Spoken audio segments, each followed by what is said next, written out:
Kita pengen value atau prinsip yang kita pegang, nilai-nilai syariah ini benar-benar langsung ditembak di awal sih. Jadi udah langsung jadi tameng lah. Kita mainnya kripto yang sesuai syariah aja. Yang haram-haram entar dulu lah. Yang leverage future entar dulu gitu kan. Yang ketiganya boleh. Nah, ini orang yang gak banyak baca nih poin ketiganya gitu. Boleh selama gak ada goror, maisir, ada underlying aset yang jelas, project yang jelas, ada utilitas atau manfaat kayak gitu. Nah, kalau misalkan dari fatwa MUI-nya belum ada, ya justru kita berijtihad aja gitu kan. Dengan ikutin juga ulama-ulama internasional luar negeri. Kan kita tahu bahwasanya orang yang berusaha untuk berijtihad, ngikutin ulama yang benar, itu kan udah dapat pahala tersendiri sih insya Allah ya. Salah pun dapat satu pahala gitu kan. Kalau benar double gitu. Kayak gitu sih. Assalamualaikum warahmatullahi wabarakatuh. Welcome back to podcast Wakaf Ilmu. Kali ini kita akan bicara soal kripto lagi. Dan saat ini saya sudah bersama Ketua Komunitas Kripto Syariah, Mas Salahuddin Al-Ayyubi. Assalamualaikum Mas Ayub. Waalaikumsalam warahmatullahi wabarakatuh. Sehat Mas? Alhamdulillah masih hidup. Alhamdulillah masih hidup ya. Masih bernafas sampai sekarang ya. Alhamdulillah. Mas, Kripto Syariah.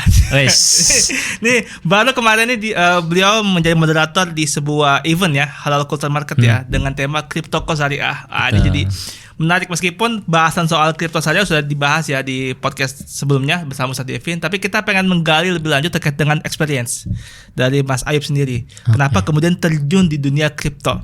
Padahal lulusan dari kampus Saudi dan ya kita bisa lihat kripto masih dalam bahasan yang sangat-sangat tidak masih ada narasi tidak islami lah gitu kan. Nah, boleh diceritain nggak pengalamannya akhirnya kenapa sih terjun ke dunia kripto? Oke, sebelumnya bukan kampus Saudi yang di Saudi ya.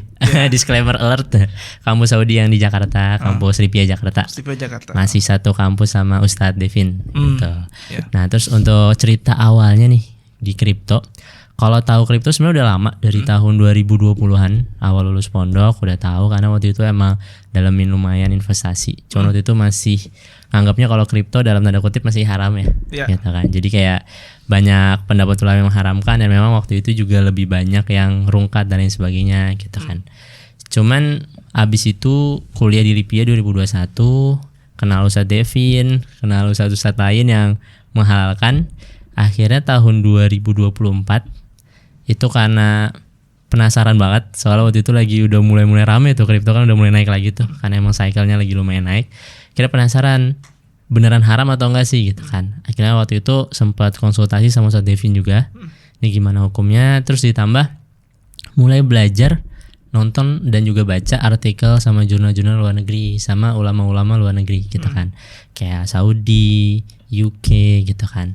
Karena sebenarnya ternyata ya bahkan ulama-ulama yang di Saudi yang ulama kibar atau bahkan ketua departemen fikih Universitas Islam Madinah dan lembaga-lembaga kayak MUI-nya Saudi gitu, beberapa ulamanya tuh menghalalkan kripto gitu kan. Jadi kayak wah, ini kok bisa yang di Indo mengharamkan, yang di Saudi yang jadi pusat ilmu syar'i justru menghalalkan gitu kan. Ibarat kata kalau ustadz-ustadz di Indo kan kuliahnya di Saudi ya enggak.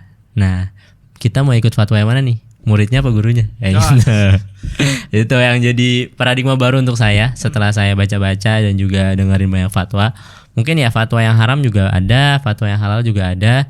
Cuman ketika ada yang menghalalkan, berarti kan sebenarnya ada sesuatu yang bisa kita lihat lebih dalam gitu kan. Ada sesuatu yang berarti ada benernya nih kalau ada yang menghalalkan gitu. Nggak bisa disamaratakan wah haram berarti negatif dan lain sebagainya. Nah, sisi itu yang akhirnya ngebuat aneh ngulik lebih dalam gitu kan. Dan pembelajaran juga sih buat teman-teman semua ya. Kalau ngelihat fatwa di Indo emang rata-rata haram gak sih? Cuman ya buat teman-teman yang kuliahnya pakai bahasa Arab atau buat teman-teman yang memang suka ngulik lebih dalam, saran aneh sih jangan terbatas hanya ngikutin fatwa ulama yang di Indonesia gitu kan. Kalau bisa belajar lebih jauh gitu kan, dengerin fatwa-fatwa ulama yang pakai bahasa Arab, yang pakai bahasa Inggris, yang notabene-nya bisa jadi mereka pemahaman secara mendalam tentang fundamental blockchain atau kripto atau bitcoin dan lain sebagainya itu lebih dalam dibanding ulama kita di Indonesia. Kayak gitu. Akhirnya karena itu baru deh berani terjun di kripto kayak gitu. Jadi setelah ngobrol sama Ustadz Devin, sama Ustadz lain, ngeliat bahwa ini kok bisa dihalalkan ya. Nah, benar. Ya kan mungkin kalau ada bahasa ininya tasawur ya, lihat kasusnya seperti apa, akhirnya menyimpulkan ini mah kayaknya boleh-boleh aja, harusnya kan sah lah, harus sah gitu ya. Nah, akhirnya terjun di kripto tahun 2024. Artinya setahun lebih ya? Setahunan lebih. Setahunan lebih ya di kripto ya. Nah, waktu itu tujuan masuk ke kripto itu apakah untuk investasi atau untuk trading? Waktu itu untuk investasi. Karena emang kebetulan kan ada bisnis lain juga. Gitu kan. Sedangkan trading itu kan wasting time juga ya. Dan itu udah pekerjaan profesi tersendiri lah gitu kan. Jadi butuh waktu dan memang masih baru jadi banyak belajar. Jadi ya udah nggak usah terlalu full time banget gitu. Jadi investasi aja pelan-pelan, masuk dikit-dikit terus karena kadang gini sih orang yang pertama terjun di kripto ada yang ada lucknya gitu. Di awal-awal biasa kayak untung 100%, berapa ratus persen gitu kan. Itu kayak wah jadi makin semangat gitu. Ya gitu. Iya. Nah, terjun berarti investasi ya, enggak trading ya. Karena tadi ada bisnis lain ya yang harus difokuskan sehingga ya udah kita investasikan aja. Nah, kalau boleh di-spill waktu itu koinnya apa yang dipilih? Bitcoin atau altcoin yang lain juga? Oke. Pertama terjun koin yang aneh beli itu pertama XRP. Oh, enggak Bitcoin deh? Enggak. Oke. Gitu, XRP sama abis itu baru Bitcoin, baru ETH. Cuma waktu itu emang untung paling gedenya di XRP sih. Karena akhir tahun 2024 tuh XRP naiknya gila-gilaan tuh. Itu lumayan luar biasa lah. Di testimoni member Akademi Kripto disebutnya 2 kali lipat ya? Iya. Makanya. Itu dari XRP doang udah 2 kali lipat sih sebenarnya. Oh itu. Karena XRP akhir tahun aja dia naik 300-400% soalnya. Tuh, jadi dari XRP doang udah double tuh. Gitu. Dapat untung yang lumayan ya. Lumayan. Kalau di saham bisnis tuh kayaknya returnnya melebihi bisnis apa gimana? Kalau melebihi bisnis mungkin kalau rentan waktu dengan yang lebih pendek lumayan melebihi. Cuma kalau jangka panjang tetap bisnis lebih gede sih. Iya. Gitu. Tapi dari berbagai macam instrumen investasi, apakah sekarang hanya di kripto aja atau juga ada investasi yang lain? Kalau sekarang majority masih di kripto. Karena mungkin melihat cycle-nya sekarang udah mulai, bukan udah mulai ya, justru lagi top-topnya gitu kan. Sayang kalau misalkan gak dimanfaatkan dengan baik. Ntar kalau misalkan udah mau berakhir cycle-nya baru kita mulai trimming ke yang lain-lain kayak gitu. Berarti nunggu cycle-nya berakhir baru didiversifikasi deh portofolionya nih. Tapi kalau dulu sih diversifikasi, kalau sekarang difokusin dulu. Dimaksimalin dulu. Oke. Gitu. Dan saat ini membangun sebuah komunitas kripto syariah. Iya, benar. Kripto syariah dan sekarang udah tembus 10.000 followers IG-nya ya. Selamat ya, congrats atas keberhasilannya. Itu jadi sebuah media tentang kripto ya. Dan dengan unsur-unsur value-value Islamnya ya.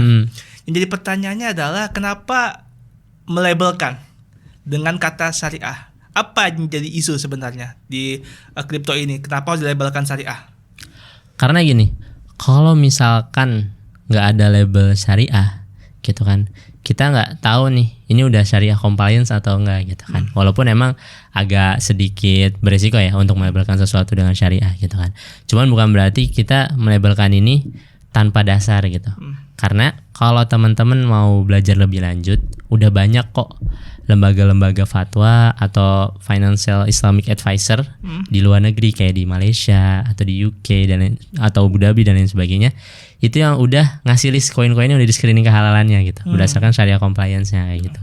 Makanya kita berani, berarti emang ada nih koin-koin atau kripto, project kripto yang memang udah sesuai syariah gitu kan. Sama kayak saham kan ada saham-saham yang sesuai syariah gitu kan. Sama juga kayak gitu. Makanya kita berani, ya udah gas aja kita bikin gitu kan. Karena gini, kalau nggak langsung ditembak kata syariah gitu kan, orang udah langsung wah skeptis nih, haram dan lain sebagainya gitu kan. Tapi kalau kita tembak langsung ada kata syariahnya, orang pasti langsung tanya-tanya di syariahnya dulu gitu. Oh emang syariahnya gimana, hukumnya gimana, fatwanya gimana, yang syariah yang mana aja sih gitu kan nggak semuanya syariah ya. Gitu. Jadi kayak gitu. Jadi emang kita pengen value atau prinsip yang kita pegang, nilai-nilai syariah ini benar-benar langsung ditembak di awal sih. Jadi udah langsung jadi tameng lah. Kita mainnya kripto yang sesuai syariah aja. Yang haram-haram entar dulu lah. Yang leverage future entar dulu gitu. Kita spot only dan koin-koinnya juga yang halal-halal aja gitu. Kan kalau label syariah itu yang kemudian jadi banyak perbincangan di kalangan ustadz kan. Syariah, kripto kok syariah gitu kan. Tahu kan fatwa MUI-nya begini bla bla bla dijelasin segala macam. Ini sekali dikasih label syariah kan seakan-akan kayak mencoba mensucikan sesuatu yang haram. Ini kayak apaan sih ini? apa pandangan dari Mas Ayub soal itu? Oke, ini menarik nih gitu. Terutama untuk orang-orang di Indonesia, baik itu masyarakat awam biasa atau bahkan ustadz atau ulama sekalipun yang terkait fatwa MUI gitu kan. Kita juga baru posting di postingan kripto syariah, bisa dicek. Jadi gini, fatwa MUI itu kan MUI itu dibagi dua kalau nggak salah dalam fatwanya ya. Ada Komisi Fatwa, ada Dewan Syariah Nasional DSN MUI yang emang secara fokus isunya berbeda gitu. Kalau Komisi Fatwa emang itu fokusnya ke isu sosial, kemasyarakatan dan lain sebagainya. Kalau DSN MUI itu fokusnya ke isu ekonomi, industri, keuangan dan lain sebagainya. Nah, kalau fatwa yang dari MUI yang sekarang yang udah tersebar luas itu yang mana? Itu dari Komisi Fatwa. Gitu. Makanya dia sifatnya sebenarnya bukan fatwa, lebih ke anjuran. Kayak bukan benar-benar literally ngejelasin Bitcoin halal atau haram, Ethereum halal atau haram. Karena kalau fatwa itu harus spesifik kan, mana yang halal, mana yang haram. Itu lebih ke anjuran aja. Kripto kalau sebagai currency nggak boleh karena ngikutin otoritas regulasi yang ada gitu. Itu kan poin nomor satunya tuh Komisi Fatwa tahun 2021. Terus poin nomor 2-nya kan nggak boleh atau haram ketika ada goror, maisir dan lain sebagainya gitu kan. Yang ketiganya boleh. Nah ini orang yang gak banyak baca nih poin ketiganya gitu. Boleh selama nggak ada goror, maisir, ada underlying aset yang jelas, project yang jelas, ada utilitas atau manfaat kayak gitu. Dari situ aja seharusnya teman-teman udah bisa lebih objektif sih melihat fatwa gitu. Bahwasanya fatwa yang sekarang itu baru dari Komisi Fatwa. Yang memang dia fokusnya di isu sosial ke masyarakat. Kayak gitu. Yang mana dulu tahun 2021 sosial masyarakat itu cukup terganggu karena kripto itu masih agak berantakan dan juga edukasinya kurang. Jadi banyak yang rungkat gitu kan. Banyak yang akhirnya terkecoh antara kripto dengan judol karena mirip-mirip gitu kan. Akhirnya dari MUI yang ngambil langkah hati-hati gitu kan. Sedangkan kalau yang memang spesifik fatwa yang sesuai dengan fokus isunya, entah itu ekonomi, keuangan dan juga industri, yang dari DSN MUI itu belum ada fatwanya gitu kan. Jadi nggak mutlak haram dari MUI karena yang fatwa yang sesuai dengan isunya itu belum ada gitu. Justru baru dibahas, baru mulai mau dibahas dan memang alhamdulillah sekarang sudah mulai progres gitu kan. Jadi udah mulai ini. Nah ini juga buat catatan ya buat teman-teman semua bahwa yang ada itu Komisi Fatwa, bukan DSN MUI yang biasa memang membuat sebuah rumusan fatwa untuk kegiatan-kegiatan muamalah untuk perbankan, asuransi syariah dan kawan-kawan itu kan ada di DSN MUI. Dan itu tercatat jelas di di websitenya biasanya tuh ada lampiran file dokumen soal fatwa itu. Yang berada di masyarakat adalah Komisi Fatwa untuk menjawab keresahan masyarakat itu dan mengambil langkah untuk antisipatif ya. Ya dalam hal ini. Dan kemarin juga saya sempat lihat ya video ada anggota DSN kalau salah datang ya ke acara halal culture atau acara apa gitu, pokoknya ada di postingan kripto syariah itu menjelaskan soal kripto juga. Saya lupa siapa namanya, Kiai Izzuddin. Iya, pokoknya beliau datang menjelaskan soal kripto dan artinya ada pendekatan nih kayaknya ya dari kripto syariah untuk segera mungkin dari anggota DSN itu mengeluarkan fatwa khusus untuk kripto. Seperti itu enggak? Karena kebetulan beliau Kiai Izzuddin itu pembina kita juga di kripto syariah kayak gitu. Jadi emang beliau juga pemain kripto juga, pemain saham syariah juga gitu. Udah lama, bahkan di rumahnya ada alat mining Bitcoin. Oh gitu. Ada berapa alat tuh? Satu alatnya 150 juta tuh. Iya. Bayangin anggota MUI guys mining Bitcoin gitu. Gak mungkin dia bilang haram kan. Anggota DSN gitu kan. Kayak gitu. Dan emang kita juga udah banyak progres untuk bantu proses ininya, perumusan fatwanya. Mungkin kalau kita kerjasama juga bareng teman-teman FOSE ya.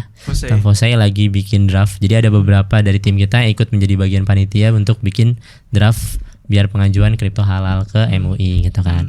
Habis itu dari mereka juga udah mulai banyak ngadain meeting-meeting bareng OJK, bareng asosiasi-asosiasi kripto syariah yang lain. Kayak kan ada APSI, asosiasi blockchain, atau AFSI, asosiasi fintech syariah dan lain sebagainya gitu. Jadi kita bantu, terutama yang paling penting kita bantu di sosial medianya. Kita bantu menggemborkan kepada masyarakat umum kampanyenya gitu kan. Bahwasanya ada loh progres penghalalannya gitu kan. Ada loh progres fatwa barunya gitu kan. Mungkin di yang komunitas lain atau asosiasi belum lihat di situ kan. Karena gini, kadang kita melihat sesuatu hanya berdasarkan searching di Google doang kan. Kayak misalkan kripto halal atau haram gitu. Oh dari Komisi Fatwa haram gitu kan. Sedangkan dari DSN MUI belum ada fatwanya. Dan sedangkan di sisi lain juga DSN MUI lagi proses mau menghalalkan gitu. Nggak mungkin dong kalau udah proses menghalalkan barangnya haram. Kan berarti kan ada kemungkinan halal gitu kan gitu. Dan Kiai Izzuddin yang anggota DSN MUI yang pembina kita juga, beliau juga ngomong gitu kan. Nah kalau misalkan dari fatwa MUI-nya belum ada, ya justru kita berijtihad aja gitu kan, dengan ikutin juga ulama-ulama internasional luar negeri. Kan kita tahu bahwasanya orang yang berusaha untuk berijtihad, ikutin ulama yang benar, itu kan udah dapat pahala tersendiri sih insya Allah ya. Salah pun dapat satu pahala gitu kan. Kalau benar double gitu. Kayak gitu sih.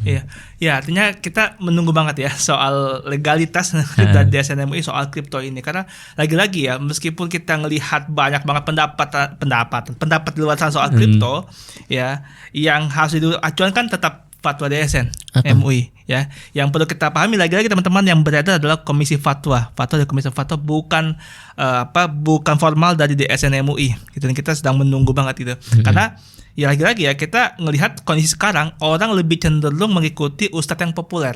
Benar banget. Kan? Pendapat ustadz populer ya, yang meskipun dia tuh bahas banyak banget topik gitu kan. Apa aja dibahas gitu, sampai ke topik yang memang harus spesifik orang yang bisa paham konteksnya tetap dibahas gitu ya. Karena mungkin ya mengikuti kondisi yang lihatnya secara luarnya banyak yang rungkat, banyak yang apa gitu kan, akhirnya terjemahkanlah bahwa ini haram gitu. Ini yang hati-hati gitu ya. Hati-hati. Dan kita sangat menunggu fatwa tersebut gitu ya. Kapan kira-kira mau launching tuh? Waduh. Itu ya? Kita gak bisa janji ya. Karena itu kan berdasarkan MUI-nya ya. DSN MUI-nya gitu kan. Dan biasanya mereka itu kerjasamanya langsung sama OJK gitu kan. Jadi benar-benar fatwanya itu harus sesuai dengan regulasi dari pemerintah, kebijakan-kebijakan peraturan pemerintah gimana gitu kan. Sebelum-sebelumnya kenapa belum bisa? Karena memang sebelum-sebelumnya itu kan kripto tuh masuknya di Bapeti kan. Nah baru tahun ini awal tahun baru pindah ke OJK gitu kan. Makanya DSN MUI nunggu dari OJK kayak gitu. Jadi kalau misalkan ditanya kenapa nggak dari dulu, ya karena memang DSN MUI juga ngikutin OJK dulu kan, pemerintah dulu, regulator gimana, kayak gitu. Iya, yang jelas hukum positifnya dulu ya. Betul. Maksudnya hukum negaranya seperti apa nanti ngikutin dari DSN MUI kan ya. Pada sekarang kripto dari Bapepti udah pindah ke OJK ya. Betul. Diego sama OJK ya. Jadi udah disupport pemerintah ya guys ya. Jadi kalau ada yang ngomong kripto haram karena dilarang pemerintah, harus tahu tuh. Oke, menarik. Nah di komunitas kripto syariah sekarang udah berapa anggotanya? Udah 1000-an sih ada. 1000-an? Wow. Itu orang-orang yang memang pengen belajar kripto syariah, atau orang-orang yang ini apa namanya, orang-orang yang tanda kutip mencari pembenaran dalam artian emang udah lama terjun gitu. Iya, udah lama terjun, tapi mau coba mencari pembenaran soal kripto ini benar syariah apa enggak? Campuran 50-50 lah. Tapi kayaknya majoritinya yang pemula ya, yang baru tahu gitu kan, yang emang baru belajar gitu. Karena memang kita pengen bikin komunitas kripto syariah yang emang inilah newbie friendly lah gitu. Jadi emang cocok buat teman-teman yang pemula gitu. Kalau yang udah expert kayaknya udah banyak asosiasi kripto syariah lain atau blockchain syariah atau dan lain sebagainya. Cuman kalau yang newbie kayaknya masih dikit gitu. Dan memang kita sadar bahwasannya ini tuh nggak bisa dijalani sendiri sih. Campaignnya, syiarnya gitu kan.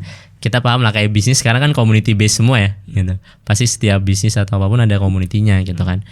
Makanya kita melihat berarti campaign ini, syiar tentang kripto yang sesuai syariah ini juga harus punya community base-nya nih. Gitu. Karena kita nggak mungkin nyebarin sendiri gitu. Nggak mungkin kita ngomong sendiri gitu. Sedangkan masyarakat muslim di Indonesia banyak kan, ratusan juta gitu. Makanya kita pengen bikin community yang memang community ini jadi sama-sama ini penggerak, sama-sama membantu syiar untuk kripto syariah ini kayak gitu. 1000-an ya, luar biasa. Berarti kita ngeliat ada semacam apa ya, gairah orang untuk mempelajari kripto khususnya di bidang syariah ya. Betul.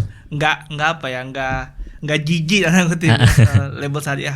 Pernah disebut sebagai jual agama nggak? Waduh, sering sih. Terus gimana tuh tanggapan? Kan kita nggak jual agama kan. Kita ngejual jasa kita untuk menjelaskan teman-teman agar paham mana yang sesuai dengan agama, mana yang enggak. Kayak gitu. Di komunitasnya dikumpulkan di Discord ya? Ada Discord untuk edukasi juga sih. Kayak gitu. Di situ lengkap tuh ada beginner modul, advance modul, ada syariah modul juga, ada kumpulan fatwa juga gitu kan. Jadi kalau udah join situ, kalau debat sama Imam Haram kan udah punya datanya lah. Tinggal nunjukin aja nih gitu. Nah kalau kita memfilter koin syariah ya, ini dari komunitas kripto syariah itu memvalidasi sendiri, menganalisis sendiri by white paper atau ngikut dari website yang udah ada. Karena beberapa kali saya lihat ya, ada website yang katakan ambil kasus satu koin lah, Doge misalkan ya. Doge ada yang website yang dia mengkategorikan syubhat, ada mengkategorikan halal gitu kan. Nah, dari komunitas ini sendiri apakah juga mengambil salah satu referensi atau analisis sendiri by white paper? Oke, pertama pasti kita nyari yang udah ada dulu kan, referensi yang udah ngasih screening gitu kan, karena agak lebih mudah tentunya kan daripada kita screening sendiri. Mending kita lihat hasil analisa beberapa website-websitenya kan, atau lembaga-lembaga tertentu yang udah screening, karena ada banyak tuh lembaga-lembaga. Nah biasanya mereka yang screening itu kan juga udah ngasih analisanya tuh, kenapa halal, kenapa haram gitu kan. Nah baru kita lihatnya di situ tuh, yang mengharamkan kira-kira hujahnya lebih kuat apa enggak gitu kan. Yang menghalalkan gimana hujahnya gitu. Baru kita analisa sendiri. Jadi kita analisa lanjutan lah bahasanya. Enggak benar-benar dari awal, tapi kita ngelanjutin gitu. Misalkan kayak Doge, ada yang menghalalkan, ada yang mengharamkan. Nah, kita lihat dulu nih gitu kan. Kan bisa jadi walaupun namanya Doge tanda kutip ya, tapi secara utilitas ada gitu kan. Secara project ada gitu kan. Itu kan hanya masalah nama gitu. Karena yang paling penting untuk sesuatu instrumen investasi itu adalah ada utilitasnya kan, itu ada manfaatnya, ada projectnya atau enggak gitu kan. Mungkin kalau Doge yang dulu sebelum ada projectnya ya mungkin haram gitu kan. Soalnya ketika udah ada projectnya bisa jadi dia lebih halal daripada altcoin lain yang ngakunya ada project tapi sebenarnya projectnya nggak ada kan. Kayak gitu. Kalau Hyperliquid halal atau haram? Nah kalau Hyperliquid itu emang perdepanannya lumayan ini ya. Saya juga gitu lihat kan. tuh ada yang mengharamkan, ada yang menghalalkan soalnya. Betul, gitu kan. Gimana? Kalau kita selalu menganjurkan untuk cari aman sih. Gitu. Jadi kalau misalkan ada yang mengharamkan, ya hati-hati aja. Kan dosa ditanggung masing-masing ya. Kita cuma bisa ngasih advice, ya udah kita kalau bisa cari yang aman gitu. Toh selain Hyperliquid yang mau untungnya gede juga banyak kok gitu kan. Yang halal, yang spot only, yang koinnya juga udah jelas-jelas halal pun banyak gitu sih. Iya, kadang beberapa koin yang hype pas saya lihat di referensi link-link itu, wah jadi haram ini. Haram. Tapi sisanya juga ada yang menghalalkan. Jadi emang kayak agak beda perspektif melihat koin ya. Betul. Ya. Jadi kita juga harus teliti lebih lanjut ya. Dan sayangnya nih ya, sayangnya banget ya ketika katakan gue ngambil satu website nih. Pas mau lihat tadi analisisnya itu wajib berbayar dulu. Itu yang apa ya, biar sih mereka cari duit ya. Benar. Tapi ya sayang juga gitu ya. Nah berarti dari Syariah Crypto sendiri dia menganalisis lebih lanjut ya dari yang udah ada ya. Jadi kesimpulan dari analisis tersebut disampaikan di dalam grup itu. Iya, makanya nanti kalau ada, kita kan juga kadang-kadang juga jawab pertanyaan-pertanyaan teman-teman, ini koin halal atau haram gitu kan di grup komunitas. Nah kita biasa ngasih advice kayak gitu berdasarkan analisa kita. Oh ini lebih condong ke sini, lebih better hati-hati dan lain sebagainya kayak gitu sih. Better hati-hati ya, ini jadi panduan buat teman-teman semua. Karena lagi-lagi kalau kita sekedar invest crypto mungkin kita akan ikut yang hype ya, lagi FOMO. Tapi kalau kita nggak analisis kesariahnya jadinya ya gitu kan, dasar tengok masing-masing. Iya benar. Bahaya banget gitu. Kata juga ada sinyal juga ya di itu. Iya kita ada, cuman nggak sering sih. Cuman lumayan lah gitu kan buat nambah-nambah pemasukan teman-teman gitu kan. Kalau meme coin masuk kategori apa? Maksudnya? Meme coin di Syariah Crypto mengkategorisasikan sebagai apa? Soalnya kan isunya kan meme coin itu kan karena no utility ya kan, dan kita nggak boleh bertransaksi dengan aset yang tidak ada utilitasnya, jadinya haram kan gitu. Nah dari Syariah Crypto memandangnya sama seperti itu atau ada pandangan lain? Kalau kita sama sih kurang lebih. Jadi kayak kita lihat utilitasnya dulu gitu. Kan ada meme coin yang emang literally meme buat jokes doang gitu kan, emang buat tujuan dan emang buat rug pull developer ya biasanya kan. Cuman ada yang memang udah jadi sebuah project yang punya utilitas real untuk masyarakat gitu kan. Makanya kita lihat di situ. Jadi kita bahkan jarang sih sebenarnya kita ngasih call meme coin ya. Hampir nggak pernah, karena kita kan hati-hati ya, nyari yang udah halal dulu gitu kan. Jadi kalau misalkan yang belum ada kehalalannya ntar dulu nggak kita kasih tahu ke teman-teman gitu. Saya mau mengkulik ada satu fasilitas dari Binance. Baru aja ngeluarin Syariah Binance Earn. Udah pernah ini belum? Ngulik belum? Belum lebih dalam. Ntar lagi ngatur waktu lah mau usah Devin buat diskusi lebih lanjut. Karena itu lumayan kompleks lah ya, complicated dan nggak segampang itulah. Kita nggak bisa juga bisa jadi karena ulama yang ikut bagian di situ itu lebih dalam memahami fundamental projectnya, kan kita nggak tahu ya. Jangan sampai kita cuma ngelihat dari gambaran umum, oh ternyata ada ininya nih, kira-kira masih ada yieldnya atau masih ada bunganya atau apa atau gimana. Nah itu kan kita cuma dari luaran doang, nggak bisa langsung ngejudge gitu. Sama kayak menghukumi kripto lah, nggak bisa ngejudge dari luar aja gitu. Tapi harus mendalami fundamental projectnya gitu kan.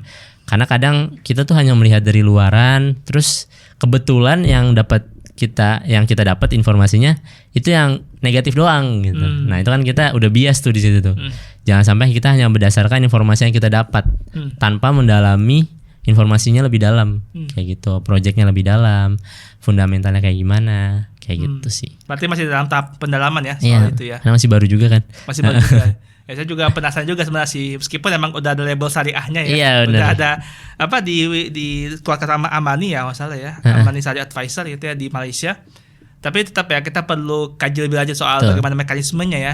Itu pun juga masih harus dilihat lebih lanjut gitu. Betul. Meskipun ya koin-koin yang di earning kan koin-koin halal ya. Iya, sejauh ini ya, kan? Halal. Solana, BNB, satu lagi apa ya gue lupa ya. Ethereum ya, ETH ya. 3 koin itu ya. Iya. Tapi lagi kita harus cek kembali mekanismenya ya. Dan dari kripto syariah belum lebih ke situ ya. Belum. Oke. Nah, terkait dengan cara bertransaksi, ya kan? Kan selama ini yang kita tahu kan memang transaksi kripto on the spot. Iya. Ya kan? Berarti di kripto saja nggak akan mengajarkan future dan kita ngasih tahu future haram udah. Nggak akan pakai margin trading tuh, nggak akan pakai margin ya. Spot only juga bisa 30-50% kok. Ya, tergantung pinter-pinter kita aja kan. Kayak gitu. Banyak yang trading jangka pendek gak? Ada sesekali ada gitu kan ada. Beberapa kayak, tapi biasanya kita langsung ngasih disclaimer alert juga ya. Oh ini koin capnya gede atau ini capnya kecil gitu kan, low cap atau gimana. Nah itu bisa kan harus tahu kan risk manajemennya gimana, high risk sama yang enggak kan. Biasanya emang kalau yang low cap itu kan naiknya lumayan ya. Itu masuk pagi keluar siang atau sore udah 50% ada, 60% ada gitu kan. Kayak gitu. Cuma kalau yang gede-gede ya emang buat swing biasanya beberapa hari buat kayak gitu ya. Sih. Biasanya masuk ke dalam komunitas itu emang buat investasi atau untuk trading kebanyakan? 50-50 sih, ada yang investasi ada yang trading gitu kan. Cuman kalau kita melihat cycle sekarang kayaknya lebih better untuk trading, entah itu scalping atau swing ya. Swing itu dengan rentan waktu pekanan atau bulanan lah gitu. Kalau investing long term kayaknya agak berat gitu. Soalnya takutnya tiba-tiba langsung bear market turun 50% kan gak semua orang kuat ya. Gitu. Jadi kayak gitu sih. Iya, gak semua orang kuat dan gak semua orang punya emosi yang stabil gitu. Iya benar. Jangan sampai gara-gara ada yang orang rungkat akhirnya disarankan syariahnya gitu. Iya benar. Makanya kita selalu disclaimer mulu. Ini yang bahaya gitu lah ketika orang merasakan sesuatu hal yang merugikan di syariah yang sifatnya sebenarnya adalah rasional bisnis ya katakanlah, yang disalahkan pasti syariahnya. Betul. Gitu kan? Bank lebih mahal disalahkan karena syariahnya gitu kan. Terus kemudian kripto rungkat yang disalahkan label syariahnya. Iya. Oh gitu ikut yang biasa aja. Ini syariah saja tapi bawa hal yang menjerumuskan gitu kan. Ngeri juga gitu kan. Nah, apa yang mau dicapai ke depan untuk komunitas ini?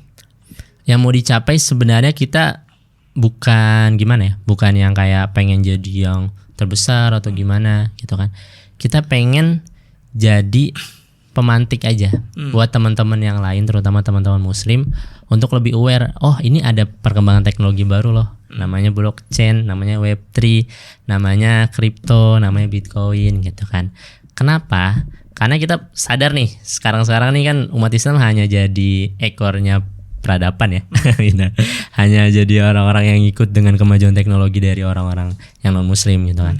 Itu kan sangat miris sebenarnya gitu. Makanya kita pengen ngedorong itu gitu. Kita pengen jadi first mover advantage yang memang kayak teman-teman kita pelajari lebih dalam dulu apa itu Bitcoin, apa itu kripto gitu kan. Kita nggak pernah kayak kalau kalian beli Bitcoin pasti kaya gitu, bisa beli McLaren gitu, atau bisa kali berapa portofolionya. Nggak, kita nggak pernah ngejual itu sih.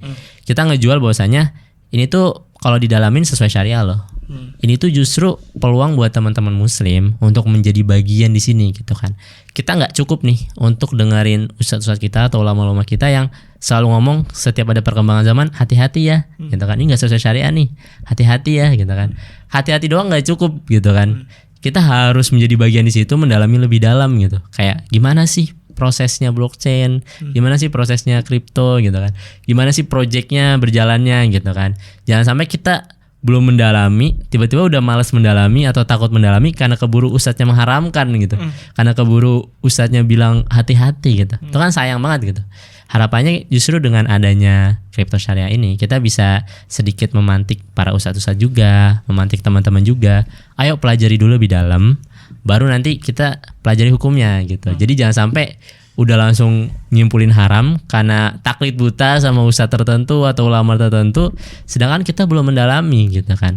Apa bedanya kita sama orang-orang yang taklid buta dengan senior-seniornya gitu kan, jadi ikut nyembah berhala dan lain sebagainya dengan nenek moyangnya, itu sama aja jadinya ya gitu kan.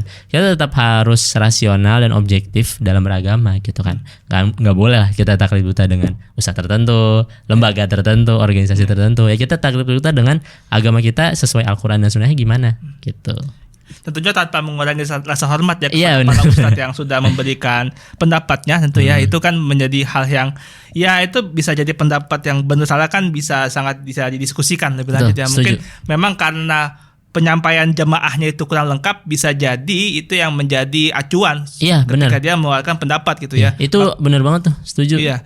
Bahkan ada sampai mengatakan kripto sama dengan jin kan. Iya. Bahaya banget. Aduh, bahaya. Itu juga introspeksi buat kita sih sebenarnya, buat para jamaah ustadz-ustadz kita tercinta, agar ketika kita ngasih pertanyaan ke ustadz-ustadz kita, itu harus jelas pemaparannya, A to Z-nya gimana. Jangan sampai kitanya juga ketika menanyakan sesuatu nggak mendalami dulu nih. Akhirnya ketika kita bertanya, study case-nya tuh yang negatif-negatif doang, yang rungkat lah, yang sampai bunuh diri lah dan lain sebagainya. Akhirnya kan namanya ustadz itu kan nyari langkah preventifnya kan, hati-hatinya gimana, daripada mafsadahnya lebih gede daripada masalahnya gitu kan. Ya udah, mending diharapin dulu gitu atau gimana. Gitu. Itu introspeksi juga lah buat kita. Makanya penting buat kita ketika mau menanyakan ke ustadz, kita dalamin dulu dan dipaparkan dengan jelas A to Z-nya gimana, biar ustadznya juga lebih objektif. Oh, ada sisi negatifnya gini, sisi positifnya gini, jadi biar hukumnya juga lebih jelas nantinya. Ya, lebih clear lah lebih clear, benar. Lagi gitu bahasnya tasawur ya, memberikan gambaran kasus yang jelas sehingga kita tuh bisa memastikan bahwa hukumnya itu halal atau haram. Karena dalilnya tuh nggak berubah, tapi di kasus tuh udah pasti ada banyak banget. Gitu, kasus udah banyak banget, tapi dalilnya tuh nggak berubah sehingga kita tinggal melihat aja dari kasus yang ini tuh gimana ya dalilnya yang pas gitu ya, dan bagaimana menghukuminya. Oke. Mas Ayub, terakhir closing statement, apa yang pengen disampaikan untuk mereka-mereka yang mungkin masih skeptis sama kripto, khususnya yang apa sih ini kok kripto syariah gitu ya. Gimana Mas? Silakan. Closing statement dari Aneh, tentunya yang pertama Aneh harap buat teman-teman semua, terutama teman-teman muslim dimanapun antum berada gitu kan. Yuk pelajari lebih dalam tentang kripto, tentang blockchain, pelajari teknologinya, pelajari fundamentalnya sebelum menjudge itu halal atau haram. Sebelum dengerin ustadznya ngasih fatwa halal atau haram, sebelum baca fatwanya halal atau haram. Karena kita harus tadi ya punya tasawur yang dalam tentang projectnya, tentang teknologinya gitu. Karena gini, kemajuan teknologi itu kan sebuah keniscayaan gitu kan. Kayak dulu ada internet gitu kan, itu kan awal-awal diharamin. Ada TV awal diharamin juga. Ada sound system bahkan dulu di Arab diharamin loh gitu, pengeras suara gitu kan. Pak itu kan kemajuan teknologi gitu. Jangan sampai ya tadi karena kita terlalu berkutik di halal haram tanpa mendalami proyeknya, akhirnya kita telat terus gitu kan. Akhirnya kan industri-industri internet rata-rata ya non muslim gitu. Industri-industri yang ini ya fintech gitu kan. Makanya sekarang mumpung ini masih baru gitu kan, kita dalamin dan kita menjadi bagian di sini gitu kan. Kita buat AI yang sesuai syariah, kita buat project kripto yang sesuai syariah, project di blockchain Web3 yang sesuai syariah kayak gitu kan. Dan kita menjadi bagian untuk memajukan teknologi ini, bukan hanya menjadi konsumen doang, tapi jadi produser juga. Itu sih harapannya. Ini yang menarik ya. Ini terakhir saya pengen highlight itu ya, bahwa kemajuan teknologi ini bukan untuk kita nafikan. Karena ini ada keniscayaan yang memang kita harus sebenarnya bisa melengkapi ya dari kemajuan teknologi ini. Karena ya kan pada dasarnya kan prinsip muamalah itu boleh ya, sampai dalil mengharamkannya. Nah ini teknologi sebenarnya kan alat ya, tools ya. Tinggal bagaimana kita memanfaatkannya kan. Seperti apa gitu. Jadi jangan langsung anti dulu terhadap teknologi, pelajari dulu. Bahkan kalau bisa kita masuk menjadi pionir yang bisa menggerakkan ekosistem digital itu jadi lebih syariah ya, lebih syar'i gitu ya. Itu akan lebih keren ketimbang kita hanya sekedar menggunakan. Jadi nggak lagi tuh isu-isu kayak Facebook Meta kan punya punya Yahudi gitu ya. Iya, makanya kita buat versi syariahnya dong. Iya, kita buat karena kita terlalu tidak cukup adaptif lah. Betul. Dengan teknologi, jadi agak menjauh gitu. Ini agak-agak catatan kita juga sebagai umat muslim gitu ya. Makasih banyak Pak Sayib atas waktunya. Terima kasih semuanya. Assalamualaikum warahmatullahi wabarakatuh. See you next podcast.